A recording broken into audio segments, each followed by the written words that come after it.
tomto videu si ukážeme, jak rychle a jednoduše vytvářet odkazy na ehub.cz. Základní odkaz nalezneme v záložce Reklamní prvky, defaultní odkazy. Zde je základní odkaz, který vede na hlavní stránku baron.cz. Dále je zde možnost vytvořit si odkaz přímo do určité kategorie či produkt. Stačí kliknout zde na ID a rozbalí se formulář, kam zadáme odkaz na konkrétní podstránku neboli deep link.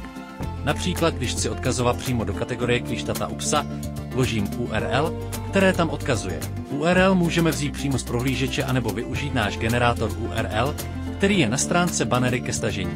Vybereme příslušnou kategorii a skopírujeme URL, poté stačí zadat zde do kolonky Deep Link a aktualizovat. Nyní již máme funkční odkaz přímo do námi zvolené kategorie. Pokud budete chtít použít i obrazový banner, stačí si vybrat z naší databáze, která se nachází přímo pod generátorem URL. Pokud si s něčím nebudete vědět rady, neváhejte využít nápovědu přímo na ehub.cz.